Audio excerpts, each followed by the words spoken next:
เป็นอะไรคือว่าเปลี่ยนแผนเลยเปลี่ยนเพิ่นว่ามีผู้ใหญ่เพิ่นมอบเพื่อนให้มองเพื่อนเพื่อนไม่เพื่อนไม่มางเอาสิเอาไม้จุดนั่นน่ะมาเฮ็ดเสาพวกเสาแต่ว่ายังบ่ฮู้ว่าสิได้ซำใดนะแต่ว่ามั่งเบิ่งแหละส่วนที่ได้แต่สิเอามาพี่ส่วนเศษตัวนั้นไว้ก็แม่นปะไปติ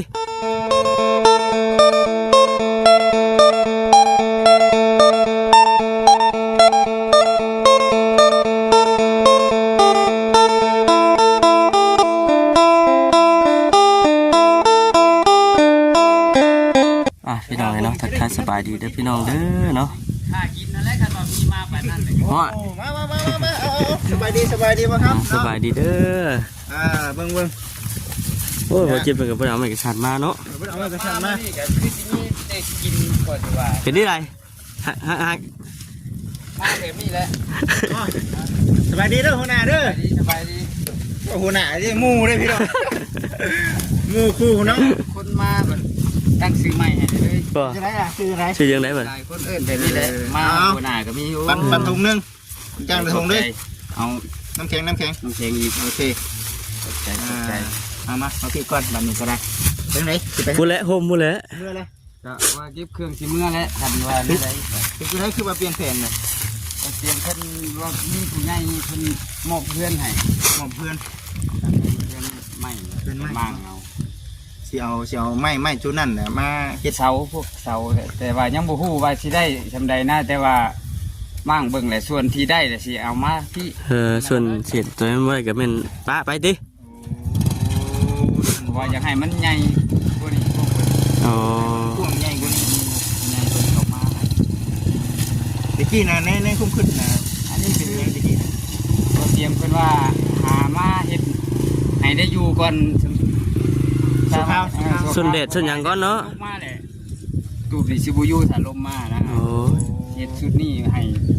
เถียงนาแหละแต่สิเฮ็ดให้มันแน่นหนาข้างในสามารถอยู่ได้แต่ว่าผู้ใหญ่บัดนี้มีผู้ให้ใหญ่กว่าเก่าก็เลยตัวนี้ยังสิเอาอยู่บ่เชิมยังบ่ฮู้ว่าสินั่นแนวใดต้องเบิ่งไม้ทางนั้นก่อนถ้าทางนั้นมาเต็มสุดก็ตัวนี้ก็อาจสิเสริมเป็นครัวเป็นหยังตื่มกันเนาะเอาสันพี่น้องเลยรอว่าชุดนี้คือคนชมไปน้ำกันเตียงเพิ่นหามาอยากเฮ็ดให้ก้อนชั่วข้าวเพื่อให้อยู่ยันฝนมาส่วนแดดส่วนฝนไปก่อนนะว่าได้ก็ได้เนาะชั่วข้าวมีก่อนชั่วข้าวแต่อยากเฮ็ดให้มันแน่นสามารถลูกฟ้าลูกฝนได้ใครกลัวตัวนี้นี่มันโหดแห้งนิดเนาะบัดนี้เสียงกับฝนนี่แหละมื้อวันไหนละบาดนี่แต่ยังบ่มั่นใจปานใดแต่ก็มั่งแล้วก็ต้องถ่ารถล้างคนใหม่มา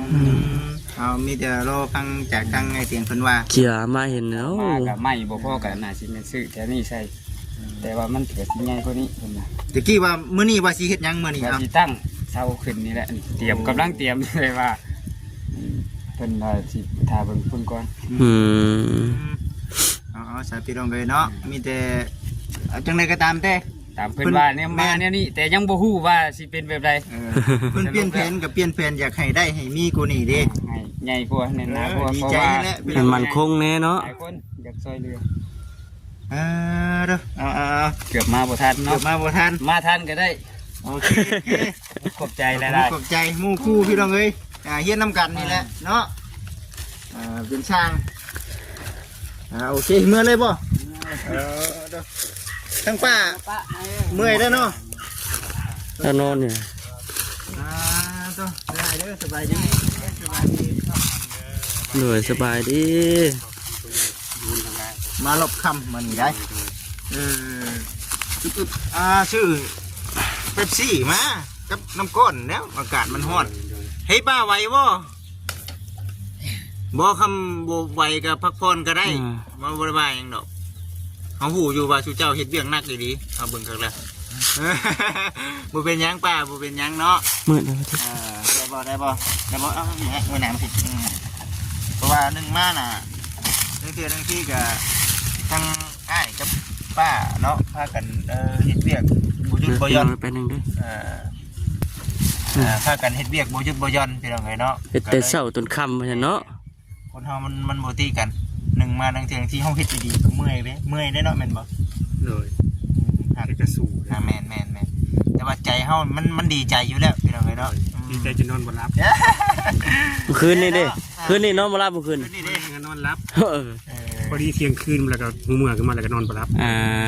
ใจพี่เนี้ยโอ้เทเงินอยู่แล้ว ดีใจ ดีใจได้มองอยู่มองอาศัยแล้ว ทั้งดีใจทั้งตื่นเต้นพร้อมนะ แล้วก็คิดกลับไปวนมาอย่างกระสั้นแล้วบัดนี้ เอ้า เมื่อมันตื่นเต้นเด้มันสั้นเด้จะไปวนมาแล้วก็ตื่นแล้วก็สั้นแล้วบัดนี้สั้นอยู่คนเดียวแล้วก็คิดกลับวนมาก็นอนบ่หลับบัดนี้จนฮอดเกือบ4 โมงเช้าแล้วก็มารับอีกหน่อยหนึงตื่นขึ้นมากับการมะม่วง ไปก้านมะม่วง ไปการมะม่วง อ๋อดูเนาะมะม่วงชุบนี่ บ่ บ่โอ้เอาเสียเนาะเพิ่นได้เสียสิลองชิมเบิ่งยังมีอยู่บ่ ยังอยู่ ยังมีก็สิชิมเบิ่งมะม่วงธรรมชาติเด้พี่น้องเอ้ยเนาะอันนี้เฮาบ่ได้เป็นหยังว่านี่บ่เกี่ยวกับอาการสั่นกินได้บ่ กินได้อยู่ ในเรื่องคุมอยู่คุมกินนี่เฮาบ่ได้คลำหยังเลยแม่นบ่ ไม่ได้คาร่ำแต่ว่าเพิ่นจะคาร่ำแต่เนื้อสิ้นวัวสิ้นไป ชิ้นหมูเด้ สิ้นเนื้อ แน่ ขึ้นไปได้เพิ่นว่าคาร่ำได้ก็ดีสิ้นกินแล้วมันสิสั่นแห้งขึ้นว่าแต่ผู้ค้าก็บ่ได้ค่อยสังเกตว่าเวลากินสิ้นกินหยังมันสั่นแห้งขึ้นบ่สังเกต แต่ว่าชิ้นหมูนี่บ่มีปัญหาแม่นบ่ บ่มีปัญหา พอดีครับเนาะพ่อค้าขายหมูได้นี่พี่น้องเอ้ยเนาะเดี๋ยวมารอบหน้าสิปาดมาให้เนาะ พอได้ปิ้งสองพี่น้องสู้กันกินเนาะปลาทูได้บ่เป็นหยังบ่ บ่เป็นหยัง มีแต่ว่าเนื้ออย่างเดียวมันคล้ำ โดยเพิ่นก็ว่าบ่ถึงกับว่าคาร่ำนะคันว่าอดได้บ่อยากให้กินเพิ่น คันว่าอดได้เนาะ ว่าอดได้ เอาได้อยู่ใครยีดอกฉันเนาะอันนั้นของที่บ่จิตมีเพิ่นบ่ได้คลำพี่น้องเอ้ยได้สิเอามาผักมาต้อนพอได้ปิ้งเนาะปิ้งหรือว่า ผมกับใจหลายเด้อบ่คิดเด้อ กับอีกอย่างก็ หมู่กับใจหลายเด้อบ่จิตบ่คำสิแวะเวียนเข้ามาเยี่ยมมายามมื้อนี้ก็ตอนนี้เป็นมื้อที่2แล้วเนาะ ที่สองมื้อที่สอง โดย เอาคือว่าขึ้นไว้นำอยู่เพราะว่าคือบจิตเองก็อยากมาหาอยู่เนาะแต่ว่าเล่นตัวเวียกเข้าก่อนเนาะ โดยก็บ่มีผู้ค้าผู้เดียวเนาะบ่จิตเนาะ เพราะว่าหนึ่งมาทั้งง่ายแล้วนี่ก็เขายังบ่ได้มีงานเด้ยังบ่ได้มีงานมอบเขาก็เลยว่าไปทางงานตัวที่เขามอบก่อนแล้วมาพี่จังว่า ค่อยวนมา แม่น เนาะ มาอัปเดตถ้าหากว่ามีงานมอบเนี่ยเขากับพี่และชีแลนตามทางผู้รักผู้ใหญ่เพิ่นบอกว่ามาทางบ้านไอ้อาจ ทำลูกผู้ใหญ่เพิ่นมอบหมายให้แล้วเนาะ อันนี้ จะเที่ยวเข้ามาแวะเวียนเข้ามา ก็ เยี่ยม เพราะ ยา ว่าม บ่คิดได้มันก็มีหลายคนเนาะเพิ่นพาอาศัยเนาะที่เพิ่นคุมชนผู้ค้าคนทุกข์คนยากหลายกระวังพึ่งผู้ค้ากับบ่ตีบ่เตียนผู้ค้าก็ได้เวียนมาหานานๆทีก็เป็นจังบุญแล้วมุกใจหลายเด้อทั้งสองทานทั้ง ดีใจแล้วเนาะดีใจเฮาเองก็ดีใจนำเบิ่งว่าไปเบิ่งไปอัปเดตทางบ้านไอ้อาจก่อนว่าซั่นคือได้ยินเมื่อวานนี้ว่าสร้างสิมายุกมายอมาขึงแบบนี้นะแต่ก็เพิ่นเปลี่ยนแผนใหม่เปลี่ยนแผนก็บ่ได้ว่าเรื่องให้ด ได้ อก ว่าย พี่น้ ก อง เลิกบ่ได้ว่ายกเลิกมีแต่สิ่งที่ดีขึ้น มีสิ่งที่ดี ดีขึ้นกว่าเก่าเปลี่ยนแผนก็เปลี่ยนแผนที่ดีขึ้นกว่าเก่า แม่นนั่นแหละจึงว่าเอาเนาะสุดแล้วแต่ผู้รักผู้ใหญ่เพิ่น แล้วแต่เพิ่นคิดได้ก็แล้วแต่เพิ่น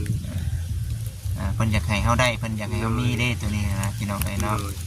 จึงว่านี่ก็โอ้ว่าสุดแล้วแต่โอ้ดีใจนํเพิ่นนั่นแหละหรือว่ามีภายในมาหามื้อนี้ มีเบาจิตเบาค่ำเบาลีเบาเตียงน้องเมฆสาวบุญเบาทองมี หลายเนาะหลายท่านอยู่พี่น้องเอ้ยผมฮอหลายชอบ แล้วก็เบายาว ไอ้ยาว เบาบุญสละเบาบุญมันบัดปราบพร้อม โอ้เนาะหลายชมมันใกล้พี่น้องมันใกล้แน่เล่นปิ๊กมาบ่จิถึงขนาดไปเวียกไกลได้นี่บัดขากลับมาบัดเวะก่อนนะว่าซั่นนะพี่น้องเอ้ย โดย ก็มี FC ได้ทานเพิ่นอยู่ว่าบ่จิตเอ้ยว่าซั่นฝากผู้รักผู้ใหญ่ทั้งบ่จิตนี่เด้อว่าซั่นเนาะเด็กๆน้อยๆสมทบกับทั้งไอ้เตียงเพิ่นนี่เด้อว่าซั่นนะ โอ้ยจ้า FC เพิ่นก็ภาวนาอยากให้ได้ว่าผู้รักผู้ใหญ่สุดชั่วอยู่เนาะ FC เพิ่นนะเพิ่นก็ เป็นจากบุญจากคุณแล้วว่าที่เด้อขอให้สุขพรปากเพิ่น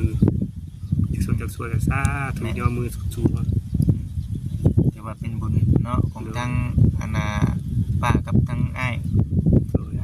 จากที่เคยลำบากมาถือว่าสุดมาแล้วเนาะ โดย วันนี้มีผู้รักผู้ใหญ่เพิ่นคิดเห็น มาสู้ขึ้น แม่น มาสู้ขึ้นแล้วเพิ่นมาเสือแล้วบุญวาสนา แม่น มาฮอดมาถึงแล้วก็สาธุนำเด้อผู้รักผู้ใหญ่ทาน มีแต่ว่าเฮาบ่มีหยังนั่นแหละพี่น้องเอ้ยตบบุญเต้นคุณ มีแต่มือ10นิ้วนี่เบามี คำเว้าคำจานี่แล้ว พวกทางเบาคำพอบ่คิดพอแล้วบ่มีหยังแล้วตบบุญแต่คุณ การบ่จิตเองก็ได้เนาะส่วนชีวิตนี่ก็สิบ่พอบิ๊กเบียนยังจะมีแต่มือ10นิ้วนี่ เอาเนาะผู้รักผู้ใหญ่เพิ่นช่วยทั้งบ่จิตหรือว่าทั้งสะพานบุญทุกคนนี่โอ้ยดีใจเนาะ โดย ดีใจที่ว่ามีผู้รักผู้ใหญ่เพิ่นคิดเห็นครอบครัวที่ลำบากนี่หลายบ่จิตเองก็พยายามเวิร์นใต้เวิร์นเหนืออยู่พี่น้องเนาะบ่อยากให้อยู่ภายในบ่อนเดียวบ่จิตเองก็ได้ โดย ไปทั้งนั้นแน่ทั้งนี้แน่ โดย ถือว่ามาอัปเดตเรื่อยๆบ่จิตเองพอให้ FC เพิ่นได้เบิ่งได้ชม โดย มื้อนี้เฮ็ดหยังนำแน่มื้อนี้ มื้อนี้ผู้ค้าบ่ได้เฮ็ดหยังเลยเด้อมื้อนี้ ช่างมาหลายเนาะ มันก็ว่ามีเวียกเฮ็ดพวกก็ว่ามีเวียกเฮ็ดก็ว่าแม่นมีเวียกเฮ็ดก็ว่าแม่นแต่ว่ามันเมื่อย เอาทีเดียว ก็ขอหยุดพรเนี่ยจักมื้อหนึง บอกว่าอุ้ยเนาะตัวนี้น่ะเฮาฮู้อยู่พี่น้องเอ้ยเนาะเบิ่ง เพราะว่า เฮ็ด คนใหม่ตูบมาแต่พุ่นฮักกันแล้ว เบิดคักบัดนี้ เบิดคักแล้ว เฮาเฮ็ดได้เฮาก็เฮ็ดเนาะเฮาเมื่อยเฮาก็พักเนาะบ่ได้แบบว่าฉะนั้นในนี่ในนั้น นี่ นี่ บั ได้ งคับเนาะ สิบ่สบายเลยมื้อเช้านี้ นั่นน่ะ พวกที่เพลียร่างกายที่เพลียก็เลยว่าโอ้ยก็เลยนั่งรับอยู่หน่อยหนึง นั่งรับ นั่งรับต้องว่าไว้ดูนอนรับหรือว่านั่งรับ นั่งรับ มันเพลียแฮง ขนาดนั่งยังนอนได้นี่เนาะพี่น้องเอ้ยถือว่ามื้อเว้นนี่เต็มเบิดได้แถวนี้เนาะแม่นบ่ โดย ทางทีมงาน เพิ่นทยอยกันมา ทยอยบ่เปลี่ยนกันมาเว้นนี่ได้ติ โดยมาตอนเช้ากับเบาเตียงเบาบุญ ทีมงานสร้างก็มาทอดตอน11 โมง อ๋อ เบาเตียงมาประมาณเที่ยง แล้วก็ต่อมากับเบาลี เพราะว่าทั้งง่ายเพิ่นยังบ่ได้ขึ้นเหนือเพราะว่าคือว่าได้เวียกเพิ่นเนาะทั้งนั้นแน่ทั้งนี้แน่ได้เวียกง่ายเพิ่นก็หลายเฮือน อ๋อถึงพอดังไว้ หลายก็เลยว่าเอ้ามาอัปเดตสิแหละเนาะคือผู้บ่จิตบ่ได้เดินทางไปไกลนี่ก็คือสิได้มาเรื่อยอยู่เนาะ โดย ได้มาเรื่อยอยู่ตัวนี้ก็ถือว่าFC ก็คือสิได้เห็นเรื่อยอยู่เด้อพี่น้องเด้อเนาะถึงสิบ่มีหยังมาสมทบให้กับทางครอบครัวเพิ่นก็บ่จิตเองก็สิมาอัปเดตเรื่อยๆกับFC ได้เบิ่งได้ชมได้เห็นแล้วก็ซอยซ้ำที่บ่จิตซอยได้เนาะตัวนี้ก็คือเว้าแน่แหละบ่ติบ่ว่ากันเด้อพี่น้องเด้อเนาะอันนี้ก็ถือว่าเห็นผู้รักผู้ใหญ่เพิ่นช่วยๆนี่ก็ชุด ดีใจนำเนาะ ดีใจนำคือกักอยู่เบิ่ง FC แนะนำเนาะแนะนำมาเคยเฮ็ดบ่เนาะแบบว่าน้ำอุ่นเพิ่นว่าจุ่มน้ำอุ่นเคย น้ำอุ่น อยู่บ่ บอก อันนี้บ่จิตเองก็บ่จักแต่ว่ามือชั้นเนาะลองแบบว่าชุบแช่น้ำอุ่นเนาะแช่น้ำอุ่น ลองเบิ่งนี่แล้วบ่หยังเฮาก็ยัง ต้มน้ำอุ่นนี่ซื่อนี่บ่ แม่นต้นน้ำอุ่นเนาะเห็น FC เพิ่นคอมเมนต์เนาะจับสียังชัดอยู่เนาะ ที่แรกบ่สั้นแม่นบ่ สิได้บ่ชัดได้นี่ เออ เนาะบ่ได้เฮ็ดอะไรบ่ที่ได้บ่ได้เฮ็ดอะไร เขา สาบานต่อฟ้าต่อดินบ่ได้เฮ็ดเอาเด้อจับที่แรกบ่สั้นเอาลองจับเบิ่งทางนี้จับที่แรก นิ่งเนี่ยนี่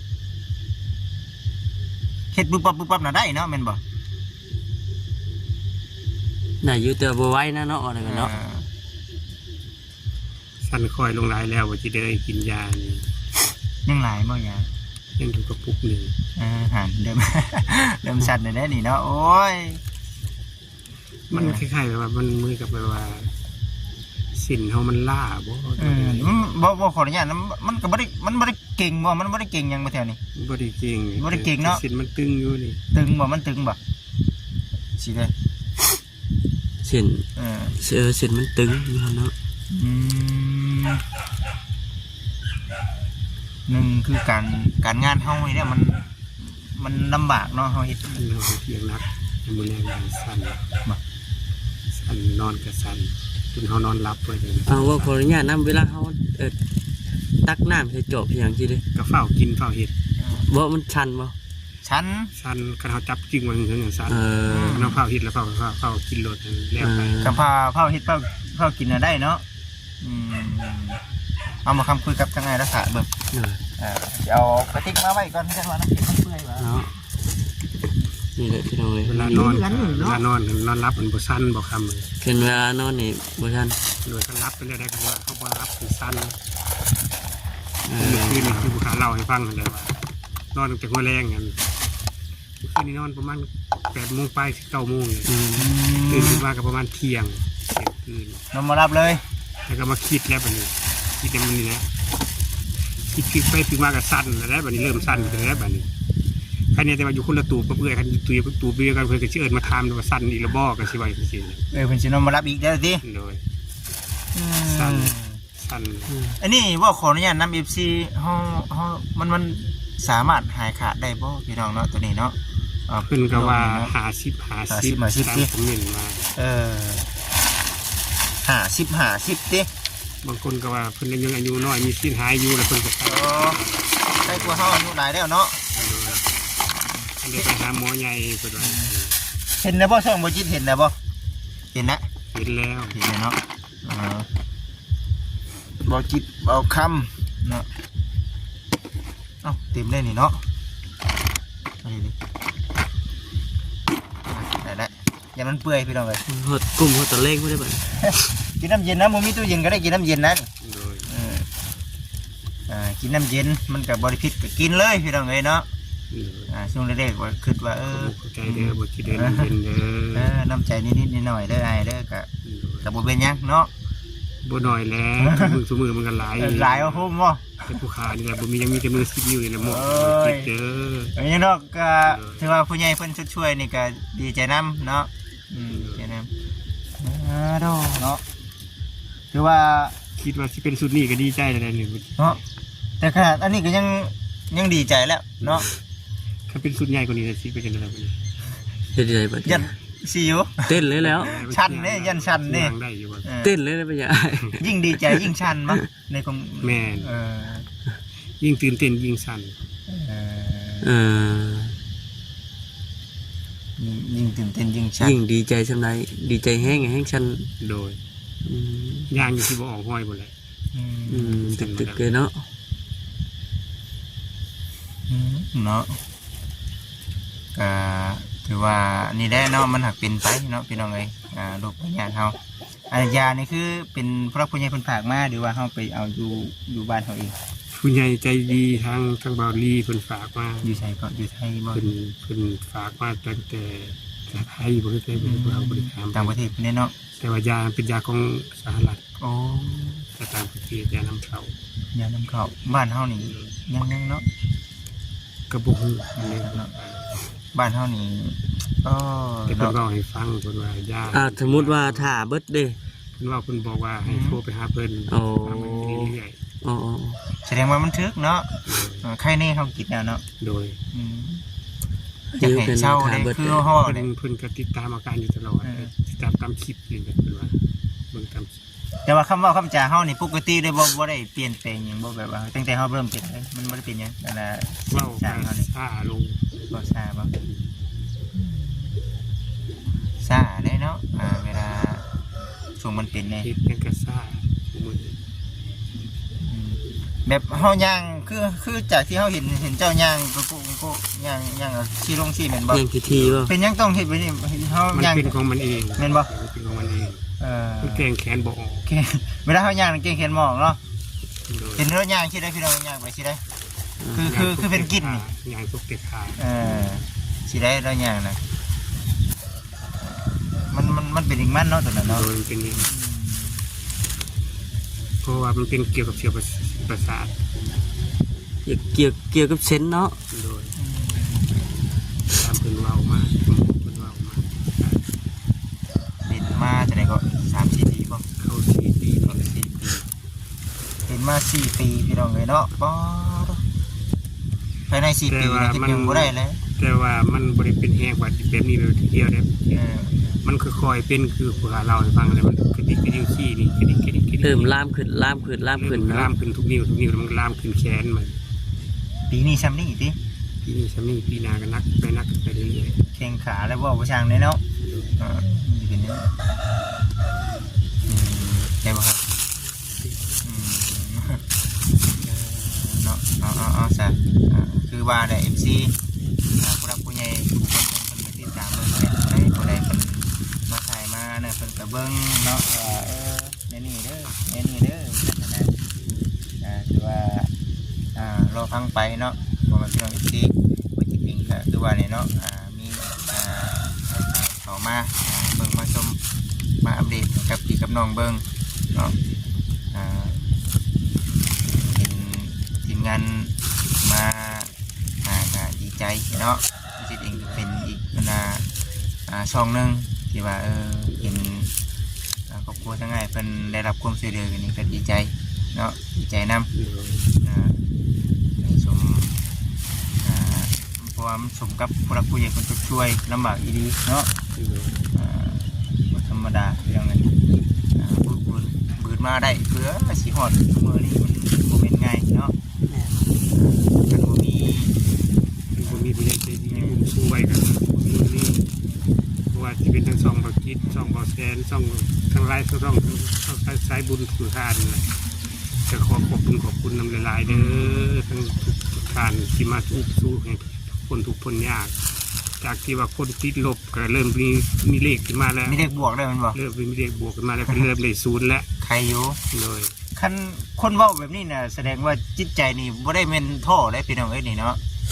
คำว่าคนท่อนี่โอ้บ่ท้อแล้วบ่ซั่นนะสิเป็นอันนี้ใครแน่จากที่ว่าติดลบด้วย0บัดนี้มันก็เริ่มมีบวกด้วย0ขึ้นมาแล้วจากที่ว่า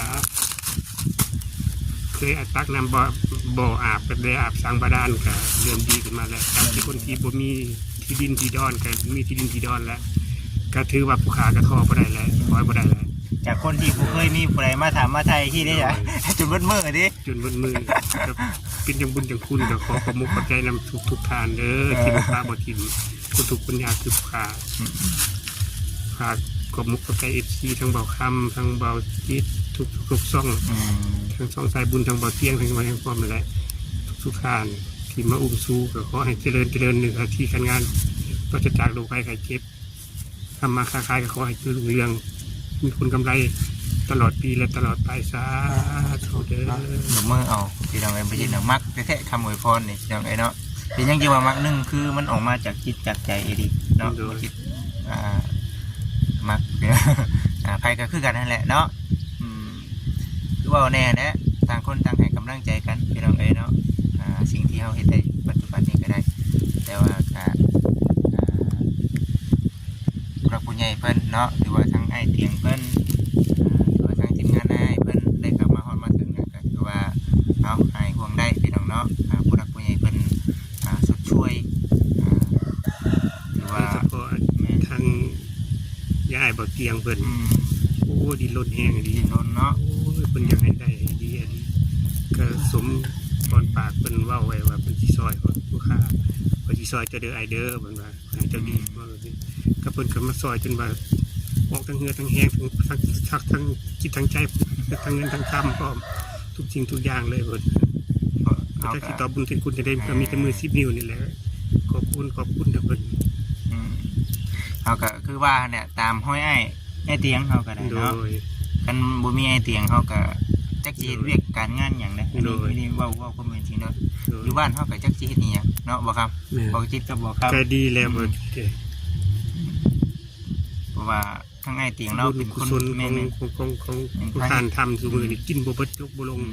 กินบ่บกจกบ่ลงสร้างสะพานขึ้นสวรรค์สันฟ้าเพราะว่าเป็นยังคือว่าชั้นเนาะเป็นย้อนไอ้เตียงที่ว่าเฮ็ดให้บ่จิตเนาะมีแรงบันดาลใจมีแรงบันดาลใจได้ก็เฮ็ดให้ผู้รักผู้ใหญ่เพิ่นผู้ว่าบ่จิตกับบ่ค่ำนี่มีอยู่เนาะคันบ่เฮ็ด YouTube นี่โอ้ผู้รักผู้ใหญ่เพิ่นก็บ่จักFC เพิ่นก็บ่ฮู้อันนี้คือใครก็ตามแต่พี่น้องเอ้ยเนาะถือว่าไอ้เตียงเพิ่นนำพาเฮ็ดอันนี้ก็สิพยายามเฮ็ดให้มันสิบ่ให้มันเสื่อมเสีย สมกับสะพานบุญผู้รักผู้ใหญ่เพิ่นไว้เนื้อเชื่อใจพี่น้องเนาะอันนี้ก็ทางจิตทางใจคือกันมีแต่ว่าเอาดีใจนำหั่นแหละเนาะว่าไปได้ซึ่งเขาพี่น้องเอ้ยบ่ครับ มาซึ่งตอนปลายเนาะ ซึ่งกันไปเนาะ คันมาลำก็มาสูงตอนปลายเนาะแจก อาจจะมีแต่ว่าสิเลาะเบิ่งนี่นะบัดนี้เนาะ เบิ่งเด้อบัดนี้จะสิเลาะเบิ่งแถวนี่แหละ เชิญเลยมาจิบเลยมาคำเนื้อ โดยในคลิปนี้ก็สิจบคลิปกันเด้อพี่น้องเด้อไปสบายดีพี่น้องเอ้ย